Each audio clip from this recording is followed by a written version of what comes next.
Olá, eu sou o Jorge e está começando o segundo episódio do projeto Conhecendo a Nossa Gente. A cidade muda. Onde ontem era uma fazenda, um dia já foi floresta. Onde antes era uma loja, hoje é um prédio que dá para serviço de qualquer ponto da cidade. Aposto que quem morou ou mora há muito tempo em uma cidade já se pegou pensativo quando se deparou com uma casa que foi demolida e virou um prédio, um terreno de várzea que agora foi construído uma escola, ou aquela praça que já abrigou muitos namorados na adolescência e agora nem existe mais. Pois é, não há como negar que as mudanças na infraestrutura da cidade são um ótimo registro da vida das pessoas. E no episódio de hoje, vamos conhecer as memórias de um morador antigo da cidade. Esse morador é antigo, mas não é tão velho assim. Fábio Antunes, tenho 45 anos, sou residente na cidade de Francisco Morato, Grande São Paulo, moro aqui há 45 anos. Ou melhor, 44 anos, que eu tenho 45. A família do Fábio se mudou para o município de Francisco Morato quando ele tinha apenas 1 ano. Porém, o Fábio conhece tanto da história da cidade que, se ele não me contasse isso, poderia jurar que ele era moratense. Meu pai e minha mãe, eles se conheceram em São Paulo, capital, né? Meu pai é nascido na capital, no bairro do Limão, ali na Zona Norte. E minha mãe, ela veio do Piauí. E eles se conheceram em São Paulo. Eu não me recordo se em alguma danceteria da época, que eles me contam, né? E aí eles não são casados, né? Em papel eles são juntos, mas desde 1977. Bastante tempo. E nós morávamos na Vila Carioca, ali perto do Heliópolis. Depois nós mudamos. Aí eu já estou em 1978. Certo. Quando eu nasci, tá? Tá. Fomos morar no Parque Belém, ali na Zona Norte, Cantídio Sampaio. E meu pai, na época, pleiteava trabalhar na CBTU, que não é nem CPTM, era CBTU, na época dele, que eu lembro, né? Que ele trabalhava na CBTU, tinha muitos postes da época, né? Que ele entrou. Aí ele entrou como funcionário da Estrada de Ferro, nessa época, em 1978, e aí ele comprou esse terreno aqui em Francisco Morato, no Jardim Rosa, certo. E nós mudamos para cá, eu ia completar 1 ano. Este trecho da história do Fábio, este é um trecho da história individual do Fábio, mas não é a única, pois durante os anos de 1930 a 1970, ocorreu um movimento de migração de pessoas oriundas da região nordeste do Brasil para outras regiões do país, especialmente para o sudeste e o sul, em busca de melhores oportunidades de emprego, educação e qualidade de vida. Esse fenômeno teve raízes históricas e sociais, influenciadas por questões como a seca, falta de emprego e condições socioeconômicas desfavoráveis na região de origem. A história da urbanização do município de Francisco Morato remete a esses fenômenos de migração e imigração social, pois, ainda hoje, grande parte da população é composta por famílias de trabalhadores que vieram de várias regiões do Brasil e do mundo para continuar suas vidas no município. Aliás, podemos dizer que os primeiros moradores da Vila Belém, ou Bethlehem, primeiro nome da cidade de Francisco Morato, foram descendentes de ingleses, espanhóis, italianos e portugueses. E os habitantes que sustentam a cidade nos dias atuais são os que vieram da região nordeste do Brasil em busca de melhores condições de vida, sobretudo empregabilidade. Assim como o pai do Fábio, que trabalhou na antiga CBTU. A CBTU, Companhia Brasileira de Trens Urbanos, foi fundada em 1984. Ela era uma empresa pública brasileira vinculada ao Ministério das Cidades. Sua missão era de modernizar, expandir e implantar sistemas de transporte de passageiros sobre trilhos. Ela visava ampliar a mobilidade urbana e contribuir para o desenvolvimento dos setores produtivos da sociedade e para a melhoria da qualidade de vida nos centros urbanos. Ela tinha como slogan o trem do povo brasileiro. E foi através do trabalho do pai do Fábio nesta empresa que eles conquistaram a compra de um terreno em Francisco Morato. Mas antes da atual linha de trem, que se estende de Rio Grande da Serra a Jundiaí e é administrada pela CPTM, Companhia Paulista de Trens Metropolitanos, Carregar Gente, ela foi projetada para conectar o Porto de Santos à cidade de Jundiaí, e assim carregar toda a produção cafeeira do interior de São Paulo. Nesta época, ou seja, em meados dos anos de 1850, o território que hoje é conhecido como Francisco Morato era a sede da Companhia Fazenda Belém, empresa associada da De São Paulo Railway, que liderava a construção da ferrovia. Uma parte desta fazenda, denominada Campos do Juqueri, foi comprada por Irineu Evangelista de Souza, o Barão de Mauá.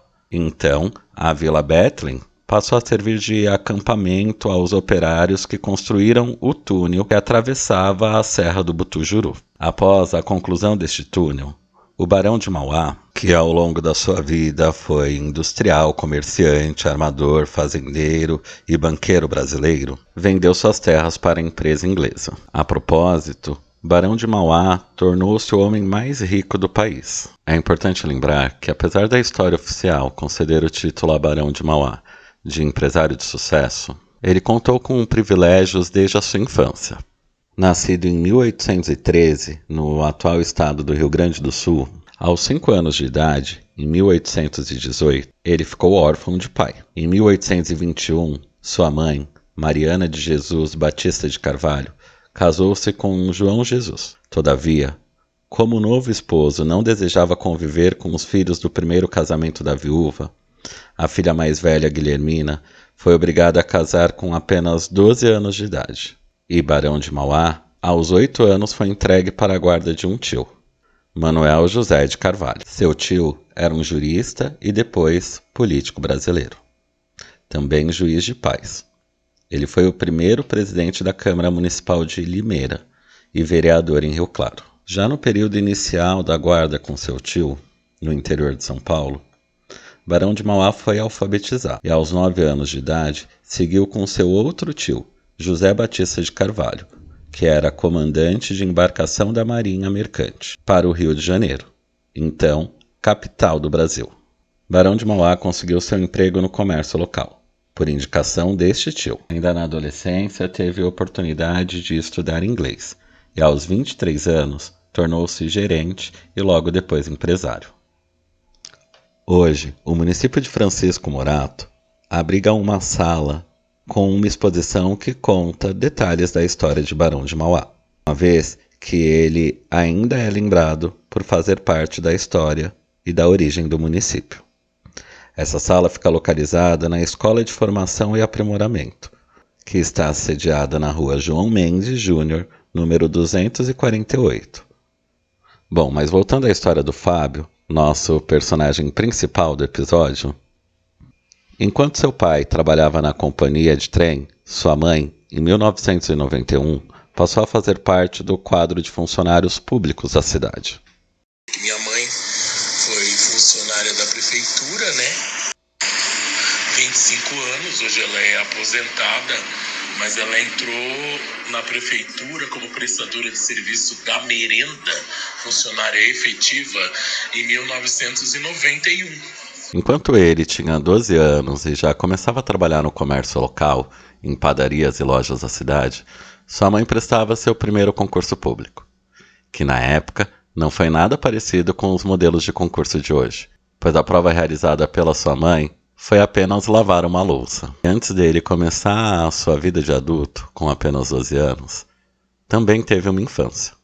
Uma infância bem diferente das crianças nascidas hoje ou daquelas que nasceram em uma grande cidade. Ele lembra que em meados da década de 1980, a maior parte da cidade ainda não contava com ruas asfaltadas. Somos um dos primeiros moradores aqui do bairro, porque o bairro e tinha o quê? Umas 13, 14 famílias aqui no Jardim Rosa, e mais os outros bairros já tinham seus moradores. Aqui era bem assim, imagina-se rural, né? Que a estação ainda era de madeira na época. Nossa. E as estradas para descer eram estradas de terra, aí cheias de eucalipto, animais atravessando na rua, corre muito de cobra. Os principais do centro eram asfaltados. Entendi. Os bairros não eram asfaltados. Chegava até um certo ponto aqui do meu bairro, e depois em diante era a rua de terra. Era terra mesmo. E quando chovia era barro. Por isso que eu falo que eu conheço do pó ao asfalto. As ruas de terra, que podia ser a diversão da criançada, era o terror dos adultos. Pois, para se chegar até o centro da cidade, onde está localizada a estação de trem, muitos tinham que levar outro calçado na bolsa ou cobrir os sapatos com sacolinha plástica. E por isso, os passageiros que embarcavam no trem em outras estações, como Pirituba, Piqueri, Lapa, bairros que pertencem ao município de São Paulo, chamavam os moratenses de pé de barro. Essa expressão pode até hoje ser chamada como brincadeira entre os moratenses, mas elas também são uma identidade estereotipada e preconceituosa. A cidade de Morato hoje possui a maioria das vias pavimentadas, porém, os bairros mais afastados do centro ainda possuem ruas sem asfalto e esgoto. Foi durante a década de 1990 que a cidade começou a sofrer as suas principais transformações urbanísticas. Obras que pretendiam melhorar a infraestrutura da cidade começaram a ser executadas. Com isso, a maior parte das ruas ganhou pavimentação, antigos terrenos receberam construções e casas antigas sofreram demolições para que novos empreendimentos fossem realizados. Enquanto isso, os bairros opostos ao centro da cidade também sofreram suas transformações, principalmente com a chegada de novos moradores e construções de habitações desordenadas. Os antigos e novos moradores, em sua maioria trabalhadores, se organizavam da forma que dava para construir as suas residências e, assim, oferecer às suas famílias condições dignas de sobrevivência. A família de Fábio Antunes e de outros moradores são a memória viva dessas transformações. Vamos ouvir agora alguns fragmentos de memória que nos mostram como era a vida das pessoas em Francisco Morato. Pode falar, estou te ouvindo. Mudando, né? Então ficamos nessa creche e foi isso. Aí foi evoluindo, aí da creche eu não fiz na época pré, porque não tinha, né? Assim, tinha, mas era central. Sim. Então eu acabei vindo estudar no bairro, em associação de bairro. Mas sempre indo ao centro, no final de semana, tipo domingo, vou fazer feira, ou no domingo ou no sábado. Nós não tinha carro na época, nós descíamos a pé até o centro da cidade por uma estrada específica e passávamos pela passagem de nível. Como que é essa passagem de nível? Uma passagem de nível, porque nós tínhamos a linha do trem, então abria uma cancela, passava-se, depois a cancela fechava, caso o trem viesse. Entendeu? Aí fazíamos as compras, aí, por exemplo, se estava com muita sacola pesada, tinham pontos de táxis, que eram carros da época dos anos 80, né? Aí eu já tô lá para 85, que eu tô lembrando. 85, ou charretes. E aí, muitas vezes eu subi para casa de charrete, era uma emoção. Tinha o pontilhão, né? Na época, aquela ponte. Então nós passávamos ali pelo túnelzinho da Ponte Seca, onde passava carro, ônibus. Todos nós tínhamos que atravessar por ali. Aí nós pegávamos o caminho até a minha casa, que era a estrada principal, que subia ali a escola do Belém da Serra, que ela já existia, até aqui em cima, perto da Santa Casa, que também não existia na época, era apenas um morro, né? Então, nós íamos de charrete. Mas o centro de Morato já tinha algumas evoluções.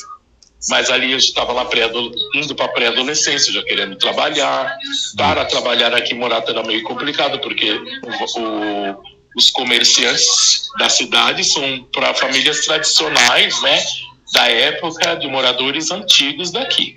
Então, para arrumar emprego naquela época era meio complicado, porque eles davam valor só para quem queria trabalhar aqui na região. Eu cheguei a trabalhar num depósito de material de construção de uma das famílias aqui da cidade, em 1990. Em 1991 eu trabalhei em uma rede de padarias que existe até hoje, né? São 2 padarias, ficam em 2 extremos da cidade, mas elas são padarias que existem até hoje. E aí já tinha a estação antiga, que era um prédio, uma estrutura como se fosse um quadrado, né? E dava acesso ao centro. Para nós que moramos desse lado, que é o lado leste, nós tínhamos o escadão, o famoso escadão. Então todos nós que moramos para o lado leste, Jardim Rosa, Jardim Silvia, Jardim Vila Guilherme, todos nós tínhamos que vir para o centro, descíamos pelo escadão, ou quem tinha carro fazia o percurso tradicional, né? E aí já construíram um pontilhão. Na época que foi um evento, né? E nós precisávamos de mobilidade na cidade, né?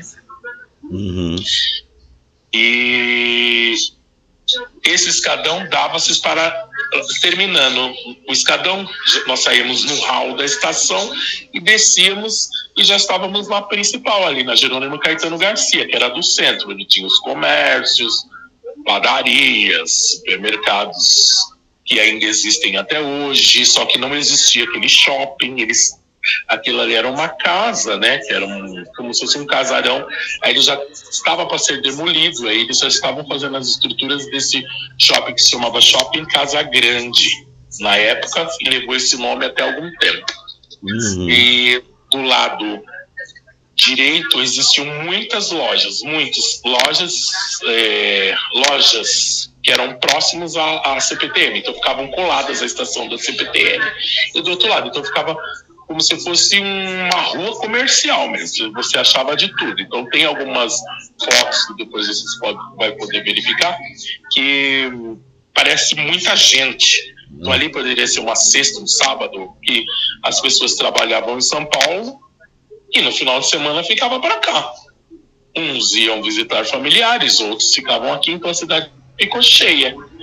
Por isso que ela era conhecida como cidade dormitório, até hoje se diz. Muitas pessoas falam que não, mas até hoje ainda temos esse conceito de cidade dormitório. E quando chovia, então acabava que por conta de muitas ruas não estavam asfaltadas, aí nós já estávamos numa outra gestão de prefeitos, né, na época.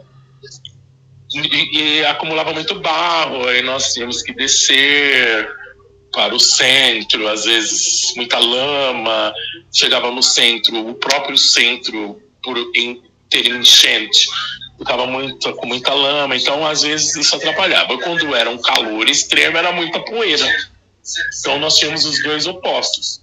Os ônibus da empresa de ônibus moratense sempre foi essa empresa, mas eles tiveram os seus progressos de acordo com os veículos. Mas naquela época, em meados dos anos 80 até 92, 93, que a frota era antiga, né? Sim. Era o ônibus marrom escuro e marrom claro, o famoso poeirinha que nós pegávamos. Você entrava no ônibus, ele era poeira fora e poeira dentro. Quando era barro fora, era barro dentro. Inclusive, naquele link que você mandou do Facebook, eu vi uma foto desse poeirinha e a foto registra exatamente a quantidade de poeira que ele fazia quando andava. Isso, aquela foto mostra aqui meu bairro, Jardim Rosa. Aquela foto ali. É da torre. Onde o ônibus está passando, ali é uma torre de transmissão. se caso um dia você tiver curiosidade de vir para esse lado, eu mostro para você onde fica, onde o ônibus foi tirado, que não tinha nada. Você pode ver que ali era só a poeira, a estrada e muito morro. Então era daquele jeito. E o centro foi evoluindo também, né? Aí foi mudando, eles foram asfaltando, aí foi colocando guias, aí foi abrindo outras oportunidades. Aí minha geração, né, começou a trabalhar mais para São Paulo, centro, Estação da Luz, confecções, naquela época, que era o que tinha de oferecer para nós. Mas o ruim era quando íamos procurar trabalho, sempre ouvia, não podia falar que era daqui. Se falasse que era daqui, ninguém aceitava, porque tinha também um lado negro, que era a parte de chacina, era mal vista pela TV, extremo de São Paulo, Francisco Morato, cidade da chacina, conhecida. Ficou muitos anos com esse estereótipo, né, de cidade da chacina. Então, para falar de trabalho, a gente sempre falava, eu moro próximo a Jundiaí, ou moro em Caieiras. Nem Franco da Rocha também era bem visto lá na época. Porque então tinha que mentir o endereço. Loucos, por causa do Juqueri. E Morato por causa da chacina. Então tinha também esses preconceitos da época. E aí vocês tinham que mentir o endereço de vocês para tentar uma oportunidade. Tínhamos que mentir, sim. E no trem éramos conhecidos como... Tinha uma piada que às vezes, para nós que morávamos aqui, era conhecido como pé de pombo. Ou pé vermelho, por conta do barro. Entendeu? Entendi. Porque chovia e a gente tinha que descer, limpava o pé na estação e aí ficava aquele meio avermelhado, né? E o povo chamava de pé de pombo, então eu sabia que era de Morato, ou pé de barro. E acho que até hoje algumas pessoas ainda falam sobre isso, né? Porque eu ouvi algumas pessoas brincando aí, né? Pé de barro, moratense, né? Então, por mais que hoje a maioria das ruas estão asfaltadas, a gente já não tem mais essa realidade, né? Isso mesmo, ainda tem esse comentário, né? Essa piadinha. Sim. E aí foi mudando, eu estudava no ensino médio, aqui já estava no ensino fundamental 1, 2, né? Sempre estudei aqui no meu bairro, Jardim Rosa. E me formei na escola do Jardim Rosa, no meu bairro mesmo. Aí teve as evoluções, foi aumentando, né? A cidade ela foi evoluindo, porque muitas pessoas vieram morar para cá. Então a cidade ela foi crescendo, os bairros foram crescendo, foram asfaltando, foi começando a ter comércios diferenciados, né, na cidade, opções que nós precisávamos sair para ir, por exemplo, para um shopping. Tínhamos um shopping aqui para nossa geração dos anos 90, era o máximo, porque o shopping mais próximo para nós era o shopping da Lapa. Ou depois foi quando construiu o shopping West Plaza na Barra Funda, então eram os mais próximos. E para nós irmos para Jundiaí já era preconceituoso demais para nós que morávamos aqui. Não só para a elite de Morato, não, né? Mas para nós, sim.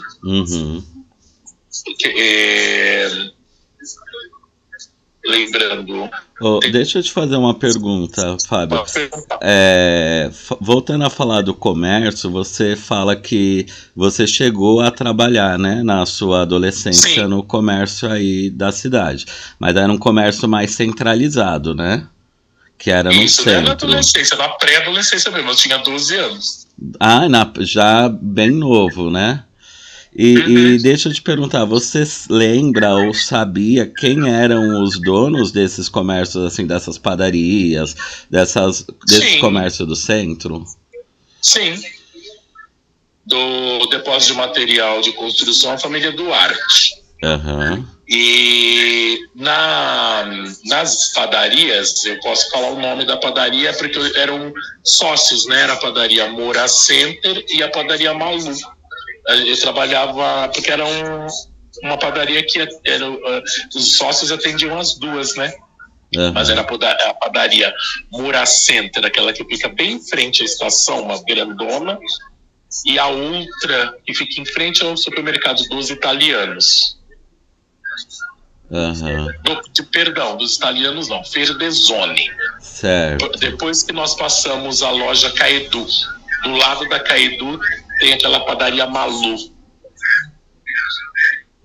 sei. Naquelas lojas ali, porque ali eram todas lojas. Aonde é aquela loja Caidu, ali era um posto de gasolina antigo. Nossa. Onde está o McDonald's hoje, ali era uma casinha do lado da Câmara Municipal, que serviu muito, teve muito comércio ali naquela casinha, até derrubar e fazer aquela esquina onde fica o McDonald's.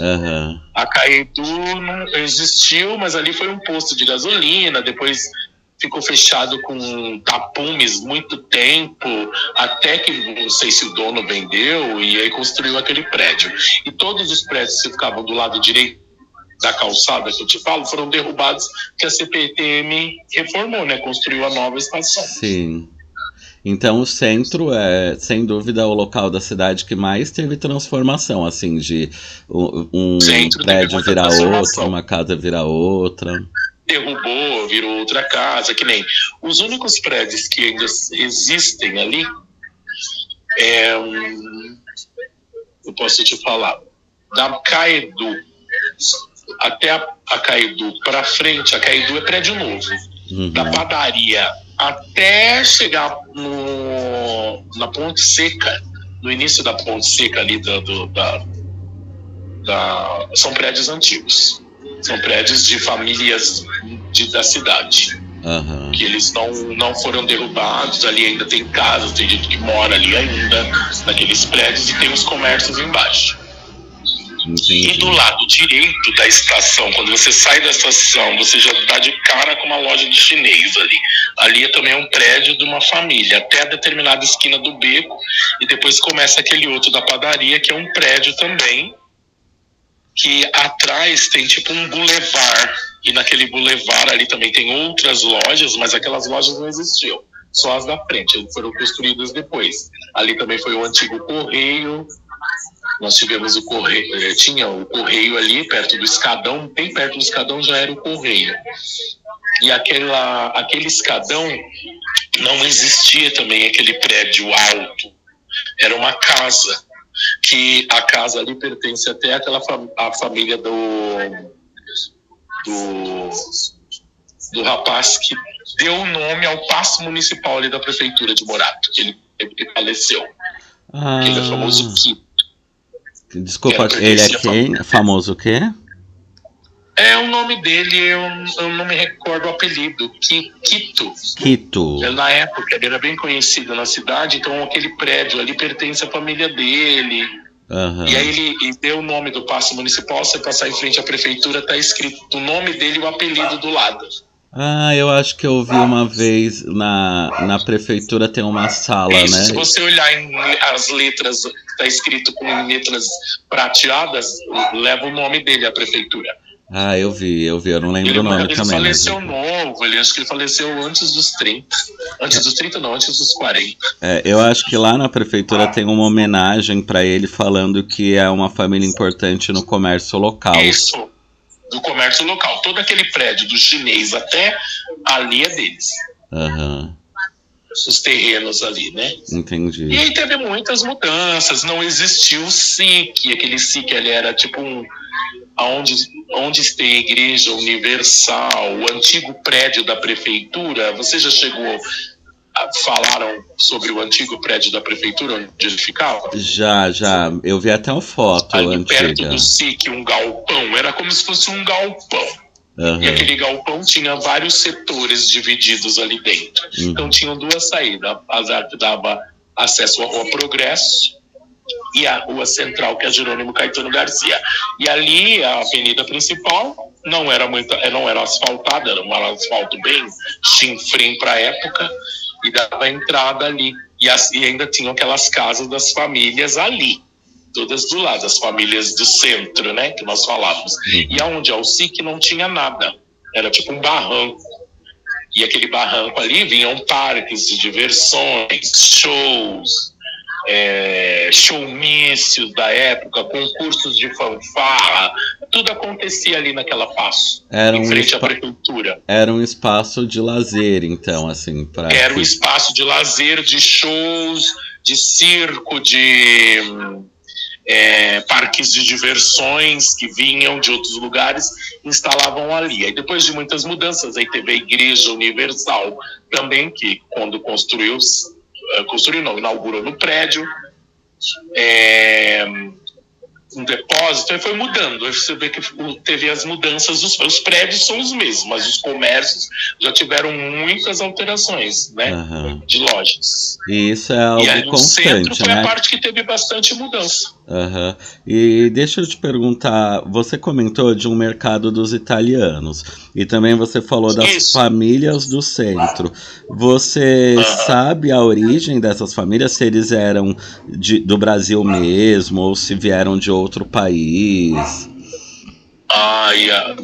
Assim, pela de alguns amigos, né? Então, de alguns amigos que eu sei, as famílias eram imigrantes, né? Uhum. Família italiana, família portuguesa, que moravam nos seus países e acabavam por conta da linha da época, né? Se instalando aqui.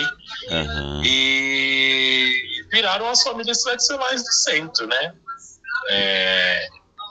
Tinha uma afinada amiga minha, que a família dela sempre foi voltada a aviamentos, né?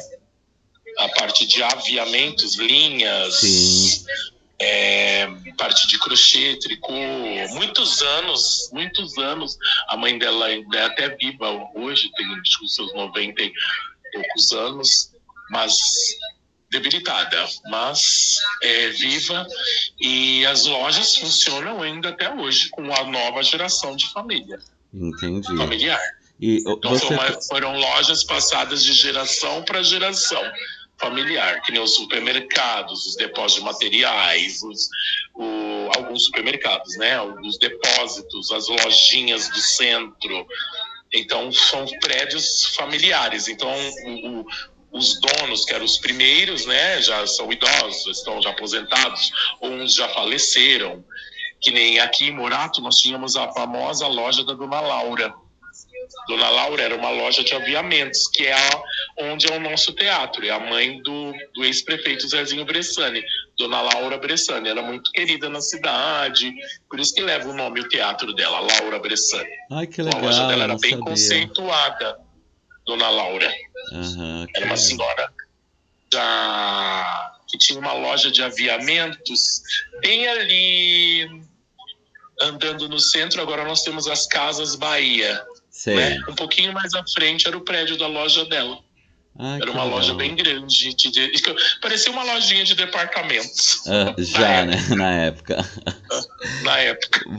Fábio, você comentou também uma vez comigo que você conhece a dona de um bar aí no centro, né? Sim, conheço. Ela também vem dessa origem familiar, assim, de ser passado de família em família? Sim, pertence à família, casada com um dos filhos da família. Entendi. Dessa amiga minha que já é falecida. Entendi. Tem outros também que eu conheço, né? Outros amigos também. Então a gente pode imaginar que, de certa forma, por mais que os comércios do centro mudem, por exemplo, uma loja de roupa vira uma loja de outro departamento. Salgado. Oi? Vira uma loja de roupa, vira uma loja de salgado, mas o prédio pertence a alguma família. Sim. E aí hoje os atuais comerciantes talvez sejam aí de Morato também, né? Sim, muitos. Essas lojinhas agora vamos para 2000 e vamos para os anos 2000. Tá. Depois de muito, né, das evoluções celulares, né? Trouxe a tecnologia. Então muitas pessoas abriram suas próprias lojas. Aqui, o forte dos anos 90 era muito salão de cabeleireiro. Muitas cabeleireiras de bairro, centro, cursos de cabeleireiro na época. Até curso de cabeleireiro eu tenho. Que legal. Da época, que era o que tinha, né? Informática, tinha aquele boom da informática, tínhamos que fazer, porque aí evoluir, né? Sim, nós tínhamos para entrar no mercado de trabalho. E escolas também, as escolas foram aumentando na cidade, porque nós tínhamos escolas espalhadas nos bairros, e as escolas da prefeitura eram poucas, e as escolas do estado também. Então, muitas escolas que eram do estado que são municipalizadas hoje também. É o caso do Rosui, né? Eu vi que o Rosui era uma escola do estado e foi municipalizada. Ela foi uma escola do estado, que acho que levava até outro nome na época, que eu não me recordo. Tinha mesmo, eu não me lembro, mas tinha. Porque aí o Rosui passou a ser uma homenagem a uma professora, a Dona Rosui, que foi funcionária da prefeitura também, né? Na educação. Sim. É verdade. Elas foram minhas professoras. Ai, que legal. Dona Laírce Lupinhanha foi minha professora no segundo ano. Que legal. Apesar que... A Terezinha Nalim foi diretora na época que eu estudei. Eu conheci uma pro lá no Rosui que me disse que a Ana Paula foi pro dela no pré. Aí eu falei, gente, ela hoje é professora, né? Falei, gente, que legal, né? Ter essas professoras assim há muito tempo, então, né? Nós temos, né? E ainda homenageá-las, né, com o nome das escolas. Isso é bem legal. Ô, Fábio, ainda voltando lá para o comércio, eu percebo que hoje ainda existe camelôs ou pessoas que vendem com barraquinhas na rua. Teve alguma mudança? Mas não tanto como antigamente. Antigamente existiam muito mais. Aí teve leis para tirar, né? Porque os comerciantes não aceitavam, mas numa época teve aquele boom do camelô, não sei se foi nos anos 90, para meados do começo de 2000, até 2008, 2009, tinha muito camelô, vendia-se de tudo nas ruas. Só que aí procuraram regularizar a cidade, colocar eles em pontos específicos. Então, os camelôs ficam ali na famosa Ponte Seca, sim, ou ali na antiga Rua do Lazer, onde nós fazemos curso ali na escola de formação. Aí tem um canto ali que tem muito camelô. Barracas no centro são barracas que são regularizadas. Antigamente era irregular. Você passava assim pelo centro, era desviando dos comerciantes ambulantes da época. Era quase uma 25 de março, só que da década de 90. Foi isso mesmo. Mas ainda tem. Sim. E aí também uma outra mudança que eu percebo com o comércio é que hoje ele é mais presente nos bairros, né? Porque cada bairro tem. Porque tudo que nós precisávamos antigamente tínhamos que ir ao centro. Então, moradores de todos os bairros, não falo só do meu Jardim Rosa, mas Parque 120, Jardim Silvia, Jardim Alegria, que é o mais distante do centro, né? Para nós, o Jardim Alegria é o mais distante para vir para o centro de Morato.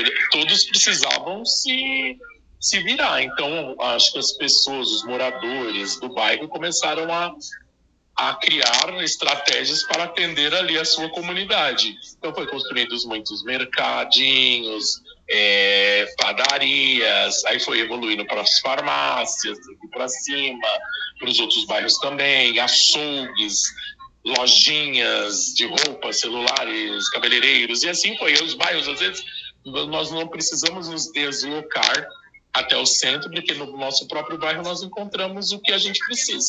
Legal, já tem tudo. Agora, a única coisa que ainda é centralizada, acho que são os bancos, né? Os bancos.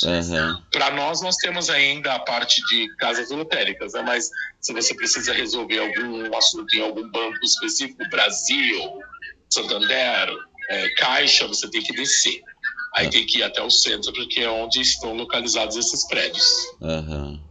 Entendi. Fábio, eu acho que a gente já tem bastante conteúdo aqui para eu editar. Tem alguma coisa que você não falou e você quer falar?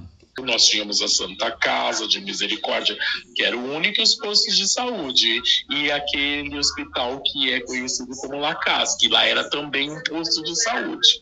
E agora nós temos o Hospital Lacaz, que também atende como se casos específicos, não é algo que seria ideal para a população, né? Entendi. E teria que ser um hospital público com um bom atendimento. Não, é um pouco restrito, tudo é restrito. Aí nós dependemos da Santa Casa, que agora também já tem uma nova administração. Então, às vezes, a situação da saúde fica um pouco a desejar na cidade. Porque centraliza tudo em UPAs e postos de saúde, mas precisávamos ter um hospital assim que atendesse a população com qualidade. E temos, né? Só que limitado, de outra maneira. né? Limitado, isso mesmo. E em vista, né? Agora vou falando particular, né? Na minha opinião, em vista do que eu vivi na minha infância, minha adolescência, e hoje eu estou com 45 anos, eu tenho visto muitas mudanças, acredito que possa evoluir mais, né? Desde que as pessoas tenham consciência que a cidade, e valorizar, né, a cidade. Antigamente tínhamos vergonha de falar onde morávamos, agora nós não temos.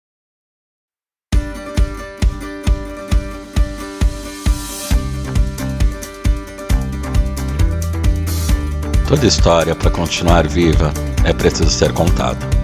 E é certo que para entendermos melhor a história de Francisco Morato, precisamos conhecer essa gente que ajudou a construir a cidade e ainda continua contribuindo para o seu avanço. É através do registro das memórias dos que vieram antes que conseguiremos compreender o passado, entender o presente e vislumbrar o futuro da cidade.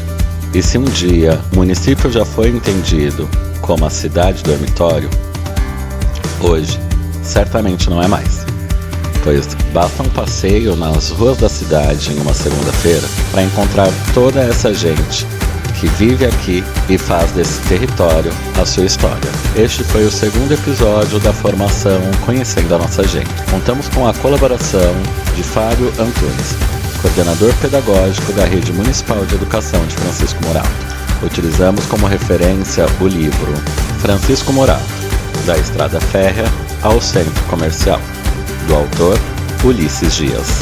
Como complemento a essa formação, sugerimos a visitação do Paço Municipal, localizado na Praça da Liberdade, número 10, Escola de Formação e Aprimoramento, localizada na Rua João Mendes Júnior, número 248. Também vale procurar saber quem eram as pessoas homenageadas pelo município de Francisco Morato, através de residências, prédios e nome de ruas. Em nosso próximo episódio, que vai ao ar na semana que vem, traremos sugestões de atividades pedagógicas e sequências didáticas, que vão de encontro aos documentos normatizadores do Currículo Municipal, Estadual e BNCC. Este podcast é uma iniciativa independente e pertence ao Grupo Quirino.